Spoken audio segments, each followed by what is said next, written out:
Hey, it's Shannon with Stack of Stones. Today we are going to talk about moral injury. Okay, so before we get into moral injury, let me back up and kind of lay the foundation first, okay? So, first, if you've never watched any of our stuff, Stack of Stones is all about taking good care of the guardians in our community. And guardian is this bucket term that we use for anyone whose job is to help others in distress. So, this is anyone from medical professionals, human services professionals, first responders. If your day to day job is helping people who are experiencing some sort of suffering and distress, then we use the word guardian to talk about you because your role has some very specific challenges.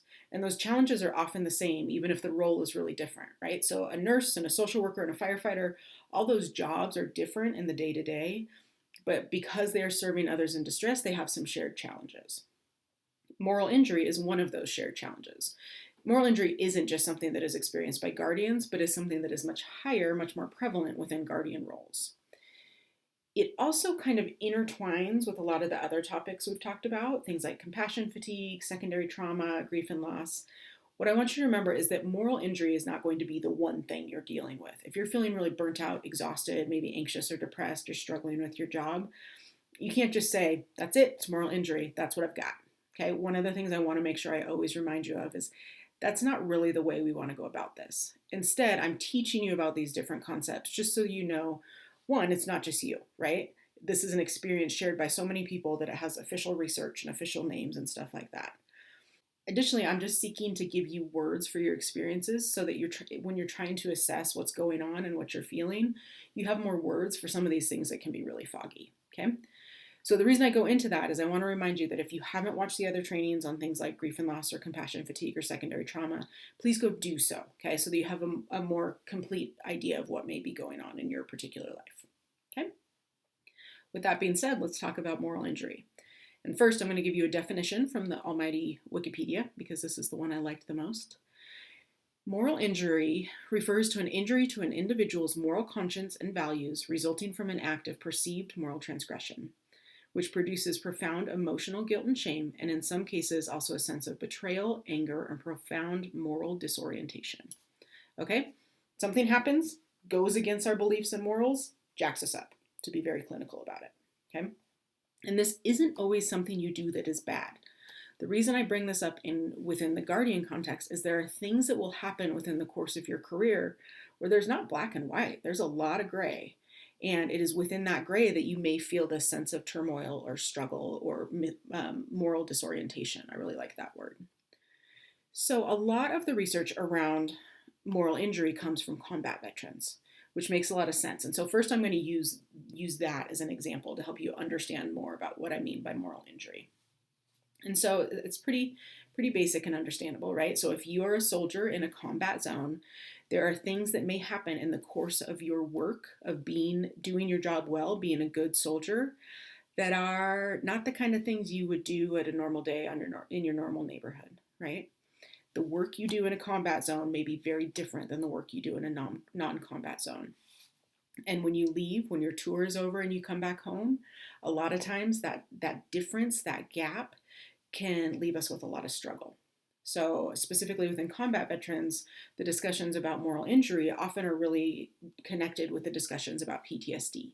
Because sometimes it's those situations that happen that leave us with moral injury that are the ones that just keep coming back up. This may be something that you experience personally. Okay, so that's the way moral injury works within a combat soldier situation, right? And I start with that because it's pretty cut and dry. As a guardian, the situations you face may not be as cut and dry, right? Oftentimes, the things that leave us with a bit of moral injury are the places where there's no black and white, there's a whole lot of gray. And we have no idea if we did the right thing. We have no idea what the right move was, or we know it was the right move, but it felt awful. Okay? So, what I'm going to do is I'm going to run through a bunch of different scenarios and a bunch of different roles. And my request to you is that you take a moment to think about those situations or those scenes that you've kind of shoved to the back of your mind. Often the situations that involve moral injury are the ones that we don't want to think about. And I know that I'm asking you to do something uncomfortable if I'm asking you to let them rise up to the surface. But the reason is, as we talk about them, I want you to take a moment to think about the dilemma, right? Sometimes that can be really helpful when we understand the values or the ethics or the character that was a dilemma in that moment. I also want you to take this as an opportunity to consider whether or not you need to talk to somebody else about it. This could be a trusted friend or colleague, this could be someone on the peer support team, or this could be a professional like a therapist. And the reason I want to push you on this is the situations that create moral injury are the ones we often shove to the back of the closet. We shove them down deep. We don't want to think about them. And they're the ones that fester and start to really impact our mental health. Even if we can't draw a straight line from one to the other, they are the ones that tend to stick with us. And if you need to talk to somebody about it, there is nothing wrong with that. Reaching out and asking for help is a sign of strength. Okay, so with that being said, I'm going to run through a bunch of different scenarios that may apply to all these different guardian roles. And again, these may or may not be anything you've ever experienced, but I just want you to think about the dilemma and think about how it may impact that individual when they go home at the end of shift, okay? The most obvious one is when an officer needs to use a weapon, okay? Especially if they need to use that weapon to end somebody else's life. Even in the most justified, perfectly executed situation, you're still ending a life, right? And that has some implications for you.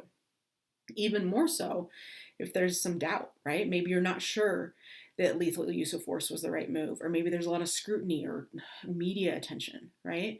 There can be these deep levels of moral dilemma where you just don't know, and that leaves us with an injury.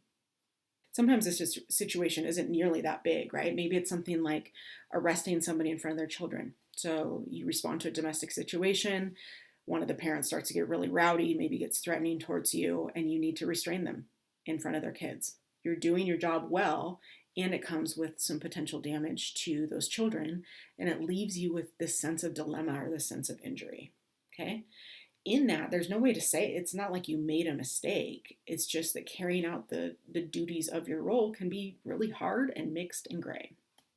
Likewise, let's imagine a social worker. So let's say you're a social worker working within foster care. Your highest priority is to reunify kids with their parents, which is a great priority.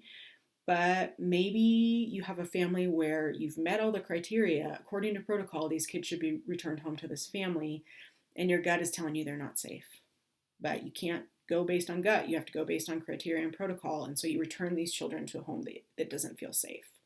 Or likewise, you can't return them to a home based on the criteria and the protocol, but you do think it's the right thing for them to be with their family. Either way, you're left feeling off. You're left struggling with the decision. Okay, a couple more. There's lots of these within the medical world, right? Or let's imagine fire and EMS. You respond to a vehicle accident, you get there, it is a drunk driver that has plowed into a family of 4 and killed them all. Okay, so they have killed this family of 4 and now they are in need of their own assistance. So your job is to save the life of a drunk driver who just killed 4 others. That's hard, right? As you sit there and extract them from the vehicle or do compressions or whatever it is, you may feel this sense of not wanting to do your job. It's a dilemma. Or let's say you work in the ER and a patient comes in with a gunshot wound and they sustain that gunshot wound from return fire from officers that they had shot at, right? So you're sitting there trying to save a cop shooter. That can be hard, right? You may not necessarily want to save them.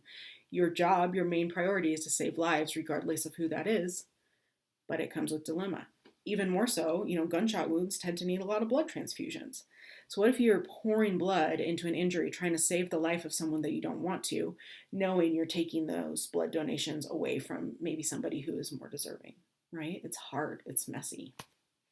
And then my final one is an example of a nurse, right? So let's say you have one of those patients on your floor that is awful, right? Sexist comments, racist comments, maybe they're grabbing at the nurses or violent at the nurses, demanding, nasty, awful. You know that they are not serving the earth at all. They are just an awful person in this world. And let's say they code, and you potentially don't move down the hall to assist them with that code as fast as you can, right? You know that you could move faster and you just can't bring yourself to do them.